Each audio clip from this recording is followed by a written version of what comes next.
Oke, halo teman-teman semua, saya Revan dan saya mau menjelaskan dan sedikit memberi tutorial tentang cara sorting data menggunakan algoritma Naive Bayes. Oke, seperti yang udah kita lihat di layar ini kita sudah berada di dalam komponen atau uh, work tool dari Google, yaitu Google Colab. Nah, kita beri sedikit intermezzo dulu tentang penyortiran ini. Jadi ini merupakan bagian dari aktivitas seorang data analis, di mana dia akan mengumpulkan sebuah data, lalu data tersebut disortir dan difilterisasi sehingga data yang kita miliki setelah proses filter tersebut sesuai dengan apa yang kita ingin dan sesuai dengan kategori yang kita mau. Nah, di sini kita akan mengambil review ataupun analisis sentimen dari Google Play Store.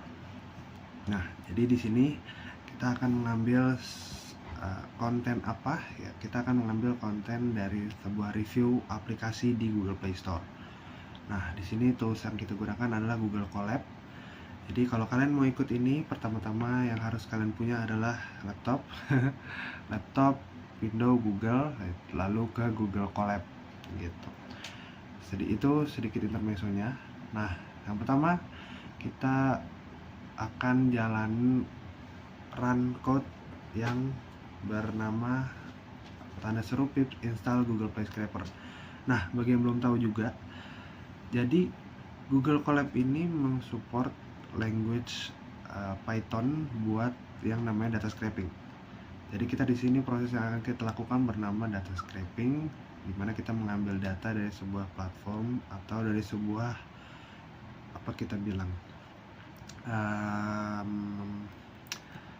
aplikasi media lah, dari sebuah media, dan media yang kita ambil dari sini adalah Play Store. Sudah malam ya, jadi maaf kalau agak terputus-putus, kita buat agak santai aja, penjelasan agak santai aja. Nah, di sini kita ada pip install Google Play Store. Pip install Google Play Scraper. Buat apa sih? Nah, sambil kita install, sambil kita jelasin. Karena saya sudah install di sini, jadi prosesnya seharusnya nggak terlalu lama. Oh ya, jangan lupa juga kalau misalnya kita pakai Google Colab, jangan lupa connect root atau server mungkin ini bahasanya kalau dari Google Colab itu yang bawaannya mereka sendiri. Nah, Google Play Scraper ini apa sih sebenarnya? Google Play Scraper ini tuh modul, bahasa gampangnya adalah modul dari Google Play. Nah, modul itu buat apa? Modul itu nanti berisi library yang bisa kita pakai untuk menjalankan proses scraping data dari Google Play ini gitu. Kalau udah belajar Python mungkin tahulah tentang library dan modul dan sebagainya. Nah, kenapa kita harus download ini? Karena kita mengambil data atau melakukan data scraping dengan izin. Jadi sengaja Google Play itu menyediakan modul supaya kita bisa melakukan data scraping untuk analisis, untuk analytics. Makanya tadi yang saya bilang di awal, ini merupakan kegiatan yang mungkin umum dilakukan oleh seorang data analytics seperti itu. Nah, modul Google Play Scraper-nya sudah kita download. Lalu selanjutnya kita mau ambil library atau variabel dari si modul Google Play Scraper ini. Tinggal kita masukkan from Google Play Scraper, import library app, library pandas, namun kita masukkan di variabel sebagai PD. Jadi kita kalau mau pakai library pandasnya, kita tinggal tebut si PD ini, lalu numpy snp. Oke, play. Kita tunggu. Sudah.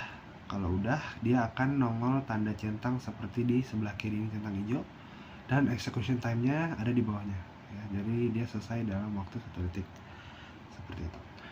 Oke, sudah diimport, sini sudah ada centang, lalu baru kita mulai eksekusinya. Nah, kita sekarang mau ngambil data dari si Play Store ini. Apa sih data yang kita ambil? Ya tadi yang saya bilang adalah review atau komen atau mungkin rating yang ada dari sebuah aplikasi di Google Play Store. Nah, di sini kita bisa ambil from Google Play Scraper, import fitur atau library sort dan reviews. Lalu hasil dan token kita jadikan operation reviews. Nah, di sini ada alamat atau domain dari aplikasi yang mau kita ambil, bahasa yang mau kita ambil bahasa apa, dan country yang mau kita ambil itu dari negara apa. Jadi bedanya language sama country di sini. Kalau language itu nanti hasilnya akan menjadi bahasa yang seperti apa, bahasa apa, misal language English, ya udah nanti hasilnya bakal dimunculkan dalam bahasa Inggris. Dan namun kalau country itu asal reviewnya. Jadi walaupun countrynya mungkin England, Germany atau sebagainya, apalah terserah gitu kan. Nah, dengan language Indonesia nanti hasil yang muncul akan berbahasa Indonesia. Dengan kita sortir dengan review yang paling relevan. Relevan itu yang sesuai dengan pemilihan kita tadi. Dan count ini berapa banyak review atau jumlah data yang mau kita ambil. Nah, kebetulan di sini kita mau mengambil sebanyak 15.000 data dengan filter score with 0. Pokoknya kita ambil aja dengan yang relevan, semua diambil. Nah ini dapat dari mana? Pertama-tama kita harus ke Google Play Store terlebih dahulu. Nah, aplikasi yang mau kita analisis hari ini adalah aplikasi Pintu. Nah, kita kemana dulu? Jadi di Play Store itu kita cari aplikasi Pintu ini, aplikasi yang mau kita ambil ya. Nah, aplikasi, terus kita klik di aplikasinya, nanti dia akan muncul URL di atas sini. Nah, kita bakal ambil ID domain aplikasinya .com.valar.pintu, lalu kita balik lagi. Nah, kita masukin di sebelah sini. Tuh, gitu ya. Lalu kita play, dia langsung ngambil semua data-data yang ada sesuai permintaan dan request kita. Oke, sudah centang, berarti kita bisa lanjut. Lalu di sini kita akan merapihkan, istilahnya ya, merapihkan atau memasukkan datanya ke dalam sebuah list ataupun table. Nah, sini kita bakal menamain variabelnya df_busu yang berisi tentang kita bakal pakai library Panda untuk mengambil data frame dengan susunan array atau baris, sehingga nanti bisa menjadi sebuah table seperti tadi yang kita bilang. Lalu kolom review, jadi kita bakal ngambil dari kolom review di Google Play Store. Nah, habis itu datanya kita join, kita masukin ke data frame, kita keluarkan si review itu, lalu kita list. Setelah kita list, dia sudah berbentuk table dan bisa kita lihat di sini dengan nama variabel .head. .head itu apa? .head itu bakal memunculkan data paling baru. Nah, kalau misalnya kita tulis .head, jadi ya ini df_busu. Di df_busu ini sudah ada isi dari tabelnya, dari variabel dari usernya. Dari user sih, dari reviewer teman-teman. Nah, di review ini kita mau munculkan hasil yang paling atas. Nah, kalau kita pakai head dan dalam kurung ini tidak ada apa-apa sama sekali, maka dia akan memunculkan 5 review teratas. Seperti ini. Nah, ini review-review yang sudah muncul setelah kita ambil menggunakan Google Play Scraper.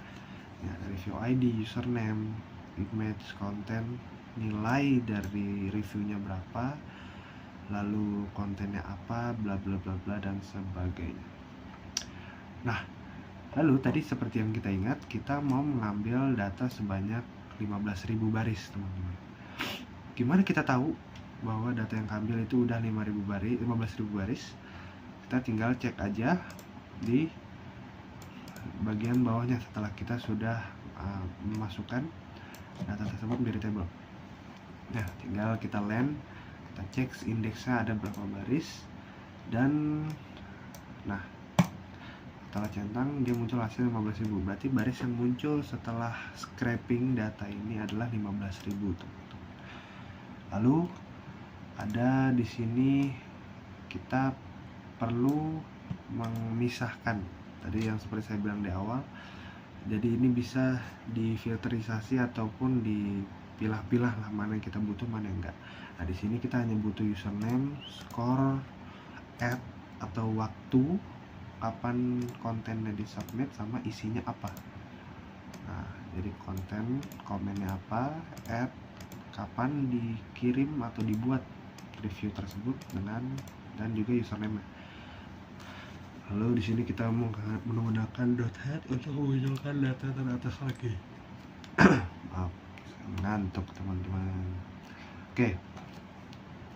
Setelah itu, kalau sudah, kita bakal masuk ke operasi baru, yaitu kita mau nge-sort datanya dulu dari yang paling terbaru. Nah, sini kita bakal ganti namanya jadi new df dengan variabel df busu. Ini hanya penamaan aja teman-teman. Jadi namanya mau apa, kalau variabel itu bebas, asal mudah dimengerti dan mudah ditulis.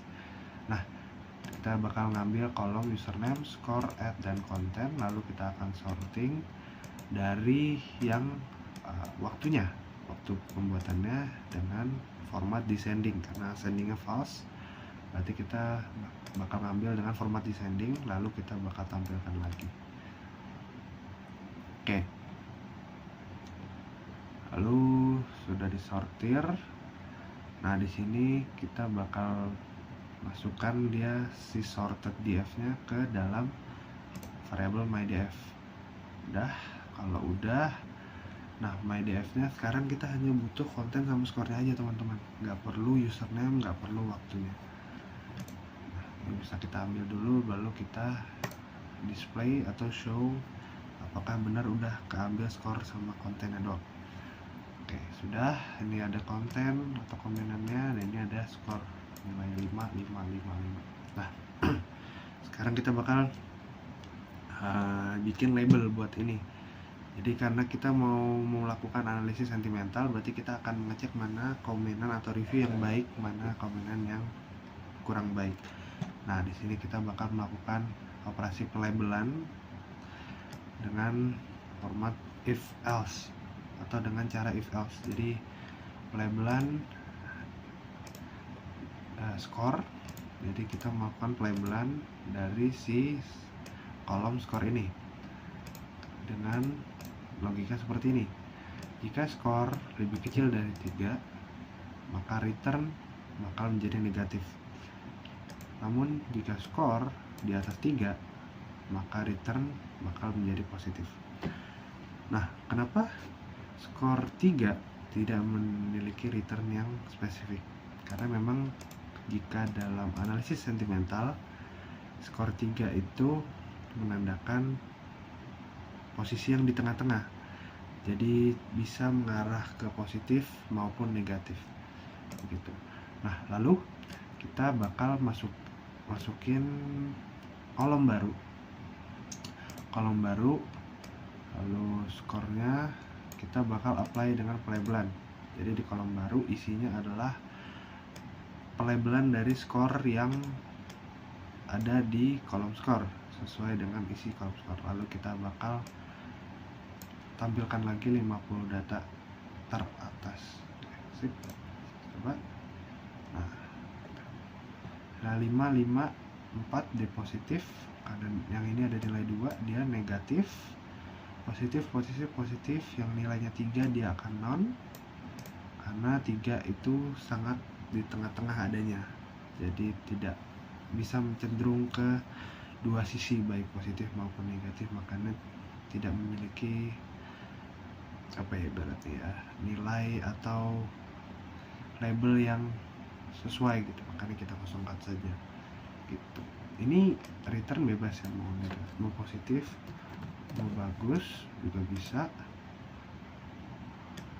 mau gacor kan.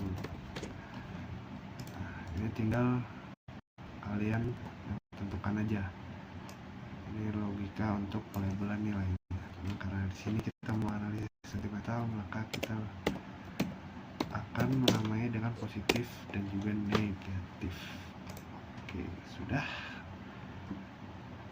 di play, sudah sudah terpasang lah logiknya di table ini. Oke, lalu kita mau masukkan data tersebut menjadi CSV. Jadi kita mau simpan datanya dalam format CSV. Nah, kita bakal ambil variabel yang tadi. Habis itu kita bakal pakai function to CSV. Nah, kita sini namanya adalah script data.csv. Data.csv. Kita coba pakai nama lain lah. Script data underscore pintu. Coba. Oke, kalau sudah centangnya akan muncul dan dia bakal tersimpan dalam folder di sebelah sini. Nah, di sini ya teman-teman. Oke, datanya ada. Kita bisa balik lagi. Nah, lalu sekarang kita bakal cek, kita bakal baca si datanya ini menggunakan library pandas. Kita import lagi buat make sure set option, kita display semua next column dengan library panda. Di sini kita bakal baca CSV. Kita bakal baca CSV yang tadi sesuai namanya, script data pintu. Jadi kita bakal baca script data pintu.csv di folder konten. Ini folder konten namanya. Lalu kita bakal display 50 data teratas. Oke. Nah, sesuai ya tadi ya. Nah, yang nilainya 3 bakal none. Cuman kita karena datanya none, kita nggak mau itu ada dalam analisis atau table yang ada di hasil akhir. Makanya kita mau ngecek dulu, kita nanti akan hilangkan yang memiliki nilai 3. Jadi analisis ini hasilnya hanya akan menjadi positif ataupun negatif. Tidak ada hasil tengah-tengah atau hasil tanggung ibaratnya. Nah, lalu kita bakal cek info dulu. Di sini ada 15.000 data. Kalau kalian ingat di awal tadi kita mengambil 15.000 data. Jadi data entry-nya ada 15.000, 15 data yang terambil. Nah, di konten semua ada isinya 15.000. Skor juga sama, isinya 15.000. Namun di label ada 14.093. Berarti ada sekitar sekian nggak tahu berapa, 907 mungkin atau sekian yang gue hitung, yang memiliki nilai kosong, atau bisa kita bilang reviewnya. Kita mau cek apakah terlihat yang kosong ini, karena kita mau menghapus nilai 3 tadi. Kita bisa ini untuk mengecek apakah konten tersebut kosong atau enggak. Karena terlalu banyak kita tidak bisa melihat, maka kita bakal improve dengan pakai function isna dan any. Jadi apakah di kolom tersebut ada yang none atau enggak. Dia bakal ngecek semua tanpa menampilkan semua. Kalau ini kan ditampilkan semua, kalau ini ngecek semua aja tanpa ditampilkan. Nah, labelnya true berarti masih ada yang kosong di sini, atau bisa kita bilang nilai 3 masih ada. Nah, ini bisa kita describe dulu buat melihat lebih detail tentang isi dari table CSV ini, dari table review yang sudah kita scribe, sudah kita ambil. Nah, lalu kita bisa nge-sum atau kita bisa ngecek berapa yang memiliki nilai none atau 0. Jadi yang tadi reviewnya 3, labelnya 3, berapa yang memiliki nilai 0 atau kosong, ya, ibaratnya nggak ada labelnya. Ada 907. Oh bener, hitungan gue bener. Oke, 907. Nah, di sini kita mau menghandle value yang nggak ada atau value yang kosong, none, menggunakan logika ignore tuple. Dari sini kita bakal drop not available dengan subset label in place true. Oke, kita langsung run aja. Oke, berarti udah. Kalau udah, kita cek lagi apakah masih ada yang nol atau kosong. Oke, label sudah ini semua sudah nol, berarti tidak ada yang kosong, semua memiliki isi baik positif maupun negatif. Nah, lalu kita bakal simpan lagi karena dia sudah di preproses. Simpan lagi, belum ada, kita simpan di sini. Oke, jadi bakal menjadi file CSV lagi bernama pintu mobile preprocessing. Oke, ada ya. Lalu kita bisa cek apakah datanya betul atau enggak, kita bakal lihat. Oke, di sini tinggal data-data yang memiliki nilai positif ataupun negatif dengan review yang sudah kita tentukan tadi. Kalau nilai 4, 5 itu bakal menjadi positif, kalau nilai 1 atau 2 bakal menjadi negatif ataupun 0 gitu. Jadi itulah tutorial singkat, padat dan malam mengantuk ya tentang review bukan review, tentang analisis algoritma menggunakan analisis menggunakan algoritma Naive Bayes, seperti itu data scraping menggunakan Google Colab dengan bahasa Python dari Google Play dengan modul Google Play Scraper. Seperti itu teman-teman. Oke, terima kasih. Sekian saja untuk tutorialnya. Mau tahu lebih banyak cari sendiri di YouTube ya. Gitu. Thank you. Salam berluhur. Bye.